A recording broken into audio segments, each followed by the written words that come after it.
Hello everyone, my name है सुधांशु शर्मा और आज की इस वीडियो में हम बात करने जा रहे हैं बहुत ही ज़्यादा बहुत ही ज़्यादा आसान टॉपिक के बारे में और जो कि बहुत इंपॉर्टेंट है, एग्ज़ाम में आएगा। स्पेशली एक चीज़ मैं आपको बता दूं कि इस चैनल पे जो भी हम काम करेंगे एग्ज़ाम से रिलेटेड वो होगा जो बहुत इंपॉर्टेंट होगा एग्ज़ाम के लिए। पूरी एनालिसिस के बाद जो किया गया होगा एंड बहुत आसान तरीके से आपको समझा दिया जाएगा ताकि आपको समझ आने के बाद एग्ज़ाम में आप अच्छी तरह उसको अटेम्प्ट कर सकें। तो आज के हमारे एजेंडा में बात आती है कि हम बात करेंगे डिपार्टमेंटलाइजेशन के बारे में कि डिपार्टमेंटलाइजेशन क्या है, टाइप ऑफ डिपार्टमेंटेशन की किन किन बेसिस पे हमारी डिपार्टमेंटेशन होती है, इनके बारे में हम वीडियो में हम बात करेंगे। इंस्ट्रक्शन पहले की तरह हमारे पास सेम है। अगर आप इस चैनल पर नए हैं तो प्लीज़ सब्सक्राइब कर दीजिए एंड हमारा यही रहता है कि आप सबसे पहले वीडियो देखिए एंड वीडियो देखने के बाद आप PDF नोट्स डाउनलोड कर लीजिए टेलीग्राम ग्रुप को ज्वाइन करके and you can just join this Telegram group right from this link and इसके बाद हम आगे शुरू करते हैं बिना किसी का टाइम वेस्ट किए हुए।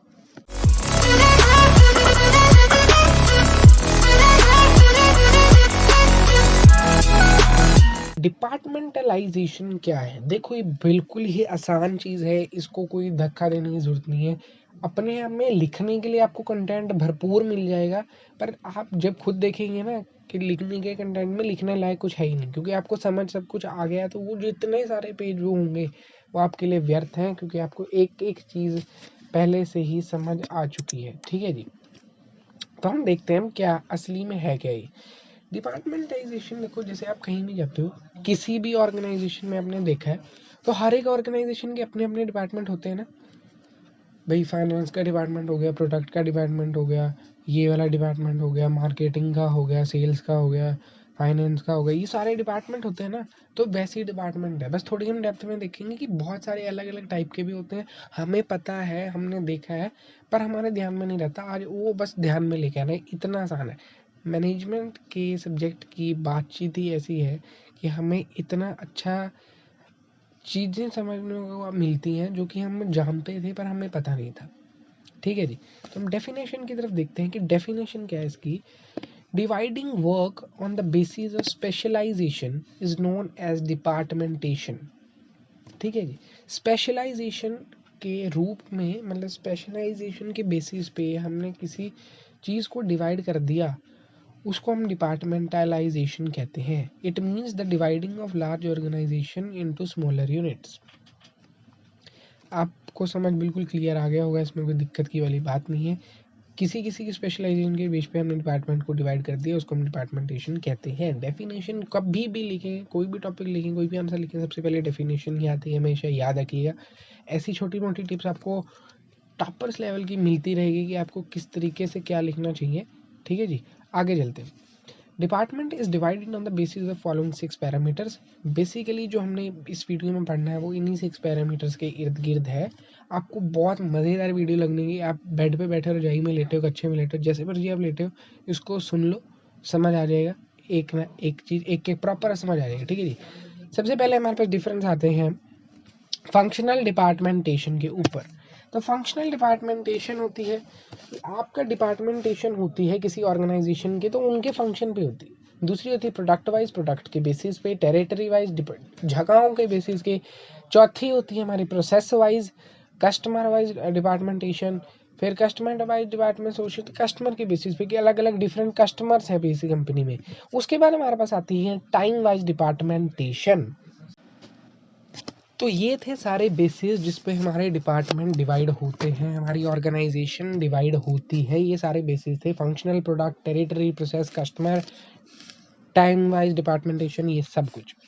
ठीक है जी, आगे चलते हैं जी, देखते हैं आगे हमारे पास क्या आता है। ये मैंने आपको पूरा ब्रीफ समय लगा के, थोड़ा टाइम लगा इसको बनाने में, पर बहुत क्लियर आपको चीज़ कर देगा कि 1 2 3 4 5 6 आपके पास टोटल पॉइंट्स हैं इसमें, और हर एक में आपने स्ट्रक्चर बनाना है। वही आपके जैसे ऑर्गेनाइजेशन स्ट्रक्चर में किया था, ये उससे थोड़ा आसान है लिखने में एंड बिल्कुल अंडरस्टैंडेबल है।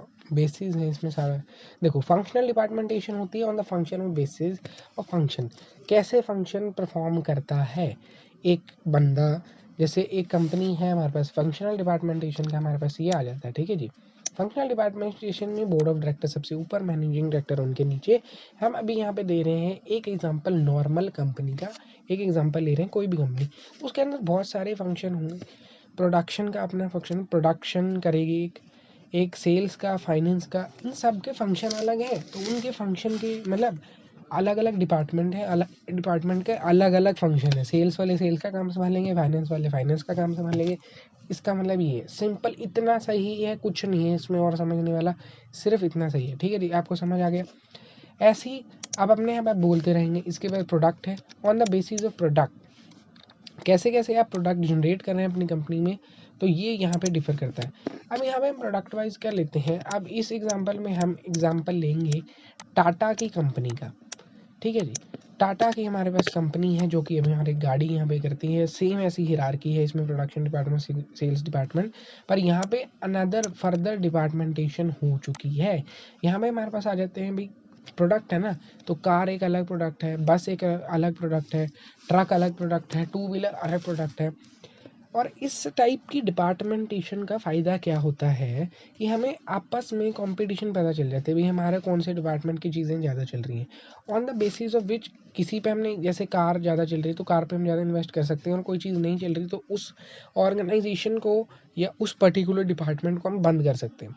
ठीक है जी, ऐसी टाइप ऑफ डिपार्टमेंटेशन का हमारे पास ये एडवांटेज मिल जाती है।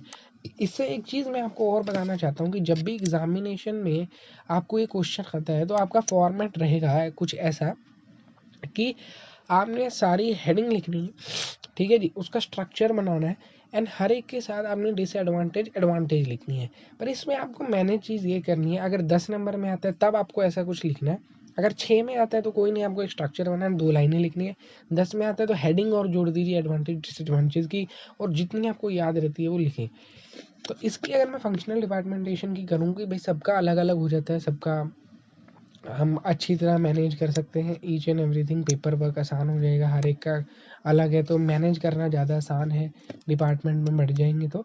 ऐसी प्रोडक्ट वाइज में जो मैंने इसके एडवांटेज बता दी कि अगर हमें पता होगा प्रोडक्ट है तो कहाँ इन्वेस्टमेंट करनी है वो हमें मिल जाएगा आसानी से। इसके बाद हमारे पास आता है territory, on the basis of territory. Territory से मतलब आप समझ चुके होंगे जोग्राफिकल, जोग्राफिकल मतलब प्लेसेस टू प्लेसेस। अब इसमें हमारा मेन एग्जांपल हम लेंगे मैकडॉनल्ड्स का।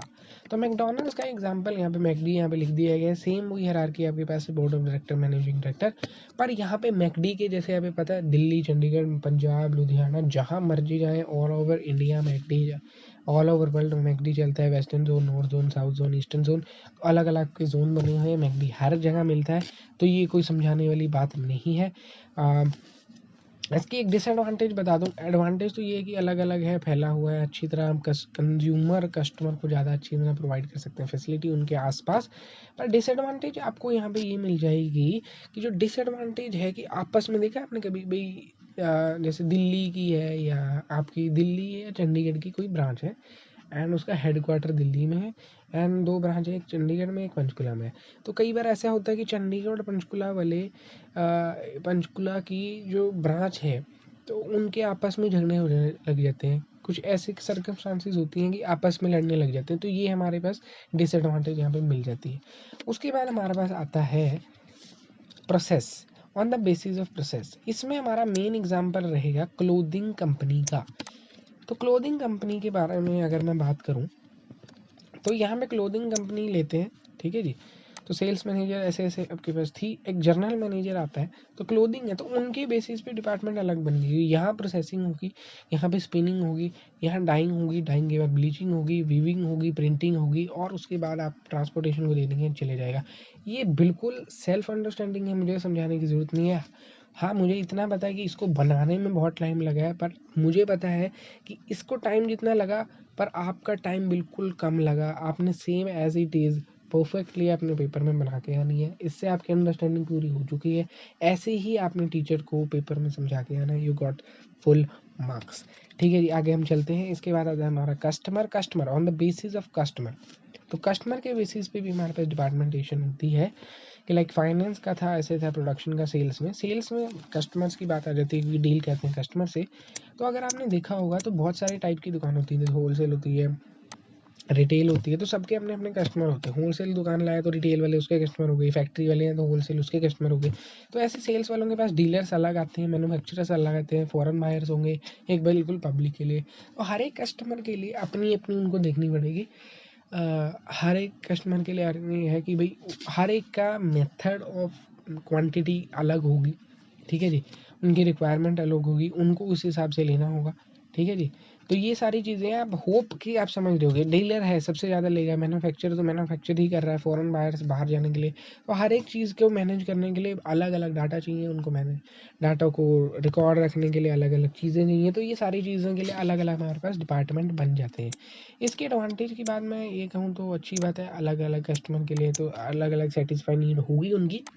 पर डिसएडवांटेज की अगर मैं बात करूँ तो डिसएडवांटेज इसकी ऐसी हो जाती है कि कई चीज़ें जैसे डीलर है, तो डीलर और मैन्युफैक्चर का तो दिख रहा है कि हाँ बड़ी बड़ी पार्टी है, फॉरेन बड़ी पार्टी है, तो इनको आप अच्छे अच्छे बेनिफिट्स दे दो और आम पब्लिक के साथ आप धोखाधड़ी करो या उनको इतने अच्छे बेनिफिट्स ना मिले, तो ये एक डिसएडवांटेज मिल जाती है। आखिरी हमारे पास आ जाती है on the basis of time. ये बिल्कुल शिफ्ट है, ये आम बात है बिल्कुल। डिपार्टमेंट अलग अलग बन जाते हैं, day shift, evening shift, night shift. तो इस बेसिस पे भी डिपार्टमेंटेशन हो जाती है कि हाँ जी ये डे शिफ्ट वाले हैं, ये नाइट शिफ्ट वाले हैं, ये इवनिंग शिफ्ट वाले हैं। तो इस बेसिस पे भी डिवीज़न हो जाती है ऑर्गेनाइजेशन में। तो इतनी सी थी ये ऑर्गेनाइजेशन की कहानी। इस वीडियो की समराइज यही है, सिर्फ आप ये याद रखें।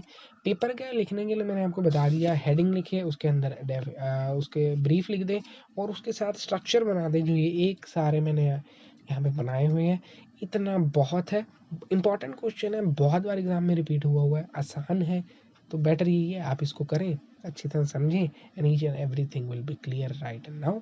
Thank you. एंड वीडियो को देखने के लिए आपका बहुत बहुत थैंक यू। अगर आपने टेलीग्राम जो अभी तक ज्वाइन नहीं किया तो उसको ज्वाइन कर लीजिए, लिंक आपको डिस्क्रिप्शन या फर्स्ट कमेंट पे मिल जाएगा।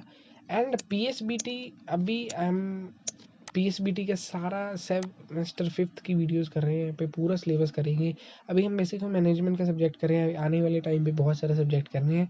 तो अगर आप पीएसबीटी के स्टूडेंट हैं and want to and computer science PSPT के स्टूडेंट हैं, आप पूरा सिलेबस करना चाहते हैं, अभी तक ने पढ़ाई शुरू नहीं की है, तो I guaranteed you with this video आपका टाइम वेस्ट नहीं होगा। कोई नहीं, बहुत कम टाइम लगेगा, बहुत कम टाइम में बहुत अच्छी तैयारी कर सके आप अच्छे मार्क्स ला सकते हैं। तो अगर आप में ऐसी स्पिरिट है तो अपनी स्पिरिट हाई रखें। मैं भी अपनी तरफ से मेहनत करता हूँ, आप भी अपनी तरफ से मेहनत करें। वीडियो खत्म हो चुकी है, इसके बाद इंस्ट्रक्शन याद रखिए, पीडीएफ नोट डाउनलोड करिए, उसके वीडियो को समझने के बाद उसे लिखें। आपका टॉपिक क्लियर, आगे बढ़ते रहेंगे। इस वीडियो के लिए इतना ही। Thank you and have a nice day.